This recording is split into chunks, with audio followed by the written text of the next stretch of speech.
ஒரே நிமிஷம் BA system வச்சு பேசல, அதனால கொஞ்சம் அமைதியா இருந்தீங்கன்னா எல்லாருக்கும் தெரியும். நன்றி. மைக் இருந்ததுன்னா எல்லாருக்கும் கேட்கும். மைக் இல்லாம இந்த மைக்கில் தான் பேசுறேன், அதனால கொஞ்சம் அமைதியா இருந்தீங்கன்னா எல்லாருக்கும் கேட்கும். இது இன்னும் கூட பெரிய இடத்துல வச்சிருக்கலாம், உங்களுக்கு கொஞ்சம் அசௌரியமா இருக்கு. முதல்ல அதுக்காக நான் மன்னிப்பு கேட்டுக்கிறேன். என்னுடைய மனசு பெருசு, இருக்கிற இடம் சிறிது. இதுக்கு முன்னாடி நடந்த பிரஸ் மீட் எல்லாம் வாசல்ல நடந்தது, இது உள்ள நடக்குது. இதுதான் அத்தாரிட்டேட்டிவ் பிரஸ் மீட் அபவுட் விஸ்வரூபம். வேறு விஷயங்கள்லாம் வெளியே பேசலாம். என் பொருள் என் சொத்தை பத்தி பேசுறது இங்கே ராஜ்கமல் உங்களுக்கு சொல்லும், அதை நீங்கள் மக்களிடத்தில் எடுத்து செல்வீர்கள். கடந்த சில மாதங்களாக வாரங்களாக ஏற்பட்டு வரும் குழப்பங்கள், எனக்கு விடப்பட்டு இருக்கும் மிரட்டல்கள், அறிக்கைகள் எல்லாவற்றையும் நீங்கள் பார்த்திருப்பீர்கள். அமைதியாக நான் செய்யும் வேலை நியாயமான வியாபாரம் என்பதை தெரிந்து கொண்டு நான் செய்து கொண்டிருக்கிறேன். அதன் சட்ட விவகாரங்களையும் அறிந்து கொண்டுதான் நான் இதை செய்திருக்கிறேன். இது புது வழி, என் சுயநலத்திற்காக நான் எடுத்துக்கொண்ட தனி வழி அல்ல. இது புது வழி. நாளை இது பொது வழியாகும். புதிய ஊடகங்களை பார்த்து மிரளுவது என்பது புதிதல்ல. இதுக்கு முன்னாடி சேட்டலைட் டிவி வந்த போது இதே மாதிரி அமக்களங்கள் செய்தார்கள். அன்று வர்த்தகத்தில் டைரக்டாக நாங்கள் இறங்காததுனால பதட்டங்கள் இல்லை. இன்று வர்த்தகம் பேசுகிறது, அதன் பிரதிநிதியாக நான் நின்று கொண்டு இங்கே பேசுகிறேன். இந்த டிடிஎச் என்ற முறை பிசகானது அல்ல, யாரையும் கீழே தள்ளிவிடாது. இந்த கேமராக்கள் இல்லாத போது முன்பெல்லாம் 16mm கேமரால நியூஸ் போயிட்டு இருந்தது. இப்போ அது டிஜிட்டல் கேமராவா மாறி இருக்கு. நீங்க எழுதும் பேனாக்களும் எல்லா பொருட்களுமே மாறிவிட்டன. ஊடகத்துக்கு ஏற்ப அவை மாறிக்கொண்டு வருகின்றன. இந்த மாற்றத்தை, இந்த விஞ்ஞான மாற்றத்தை யாரும் தடுக்க முடியாது.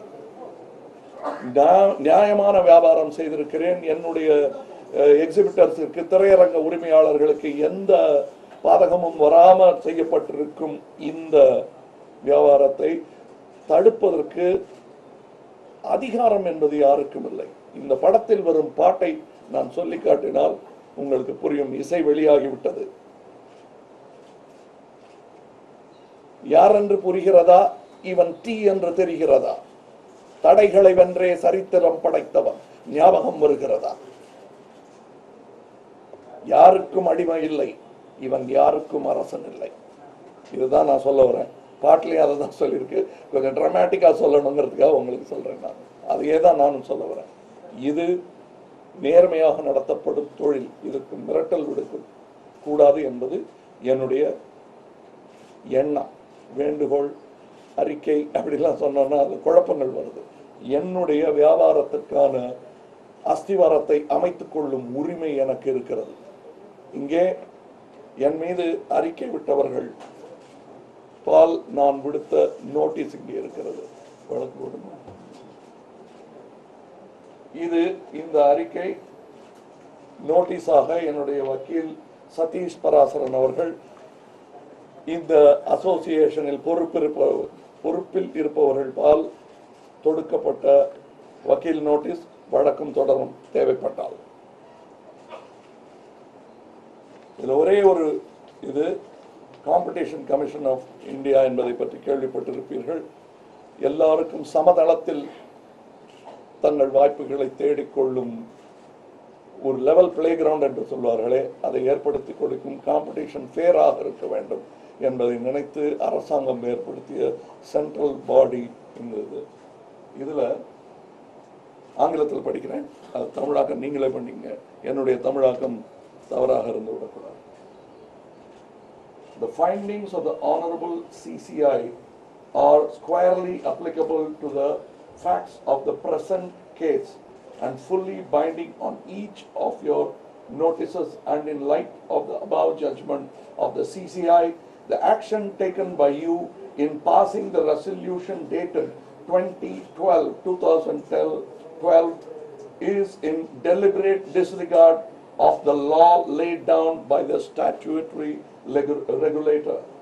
Please note that under the provisions of the Act, the penalties would not only visit the association and the persons associated therewith, but also persons involved in such abuse with the discretion to levy a penalty up to 10% of the average turnover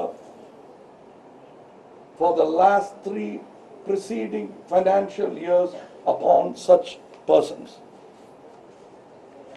அதாவது இது அவங்க செய்திருக்கிறது இந்த அரசு ரெகுலேட்டருக்கு எதிரான ஒரு செயல். இவர்கள் குற்றம் நிரூபிக்கப்பட்டால் அதற்கு நிரூபணத்திற்கு நீங்க உங்க பத்திரிகையில வந்த செய்திகளே நிரூபணம் போதுமானது. இவர்களுடைய மொத்த வருவாய், அதாவது இவங்களுக்கு வரி கட்டினது போகல, டர்ன் ஓவர் மொத்த வரவு என்னவா இருக்கிறதோ அதில் 3 வருடங்கள் பிந்தைய கணக்கை எடுத்துக்கொண்டு அதில் 10% பெனாலிட்டியாக அவர்கள் மீது போடப்படும்.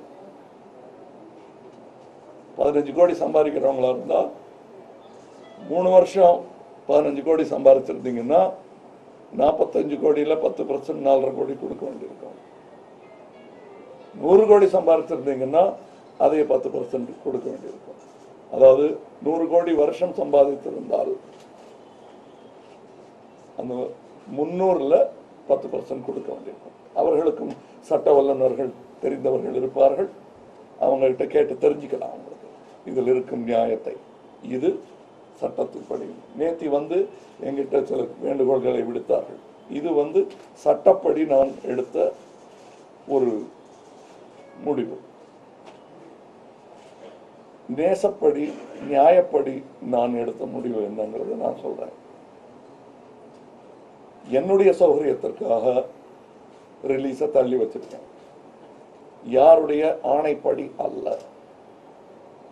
தெலுங்கில் இதே தேதிகளில் படம் வருகிறதும், இன்னும் எங்களுக்கு போதிய அவகாசம் டிடிஎச் கொடுக்கப்படவில்லை என்பதும், என்னுடைய டிடிஎச் பார்ட்னர்ஸை நான் கைவிடப் போவது இல்லை. டிடிஎச்சில் படம் வரும்.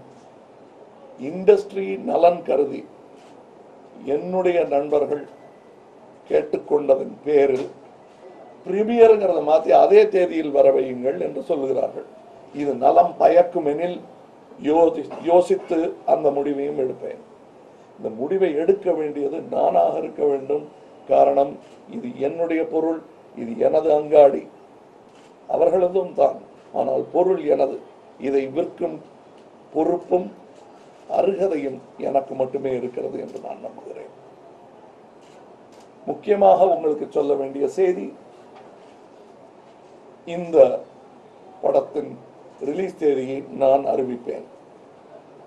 வேறு எக்ஸிபிட்டர்களும் இருக்கிறார்கள்.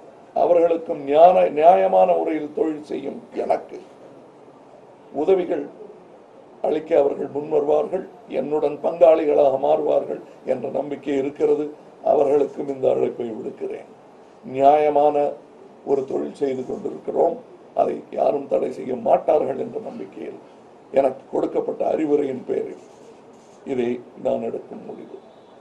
தவிர இங்கே இது டிடிஎச் பத்தினது. டிடிஎச்ல இந்த படத்தை டைரக்ட் டு ஹோம் என்பதற்கு மட்டும்தான் லைசன்ஸ் இருக்கிறது. அந்த டிடிஎச் தளங்களுக்கு, அது சன்னாக இருக்கட்டும், ஏர்டெல்லாக இருக்கட்டும், வீடியோகானாக இருக்கட்டும், டிஷ்ஷாக இருக்கட்டும், டிடிஎச் என்பது டைரக்ட் டு ஹோம், அதற்கு மட்டும்தான் அவர்களுக்கு அந்த லைசன்ஸ் வழங்கப்பட்டிருக்கிறது. அதை கேபிள் மூலமாகவோ ரெஸ்டாரண்ட்ஸ் மூலமாகவோ வெளியிடுவது சட்டவிரோதம். எங்கள் கான்ட்ராக்டிலும் அப்படித்தான் எழுதி கொடுத்திருக்கிறார்கள். ஸோ கிளப், கல்யாண மண்டபம், இசிஆர் ரெஸ்டாரண்ட், ஓஎம்ஆர் ரெஸ்டாரண்ட்ல போடுவது சட்டவிரோதமானது. அவர்கள்லாம் இப்பவே லைட் போடும். இப்போ என்னுடைய அனுமதி இல்லாமல் டிக்கெட்லாம் போட்டு விற்றவங்களுக்கு நாளைக்கு இருக்கு. அது பொதுமக்கள் சொல்லுவாங்க அவங்களுக்கு. அது சட்டவிரோதம், அது செய்யாதீர்கள். இதுதான் நான் அன்பு வேண்டுகோள். அவங்க வீட்டில் போய் பார்த்துக்கிட்டோம். சட்டவிரோதம். இதற்கு உதவியாக அரசாங்கம் கண்டிப்பாய் துணை நிற்கும் என்ற நம்பிக்கை எனக்கு இருக்கிறது. சட்டம் அதன் போக்கில் செயல்படும் என்ற நம்பிக்கையும் எனக்கு இருக்கிறது. இது கேட்க வேண்டிய தேவை கூட எனக்கு இல்லாமல் அவர்கள் முன்வந்து செய்வார்கள் என்ற நம்பிக்கை எனக்கு இருக்கிறது. என் படம் நன்றாக வந்திருக்கிறது என்ற அகந்தை இல்லாத நம்பிக்கையும் எனக்கு இருக்கிறது. அதன் வெற்றியை தடை செய்ய படம் பிடிக்கலன்னு சொல்ற ரசிகர்களால தான் முடியுமே தவிர வேற யாராலையும் சொல்ல முடியாது. அப்படி சொல்ல மாட்டாங்கிற நம்பிக்கை எனக்கு இருக்கிறது. அதற்காகத்தான் இத்தனை வருடம் உழைத்திருக்கிறோம். என்னுடைய உழைப்பு இது எந்தெந்த விதத்தெல்லாம் தூண்டி விடமே தூண்டி பார்த்தாங்க, நடக்கல. இப்ப இங்க வந்திருக்கு. இது நடக்கும், வெற்றிகரமாக நடக்கும். அதற்கு துணை புரியும் ஊடகங்களாக நீங்கள் இருக்கிறீர்கள்.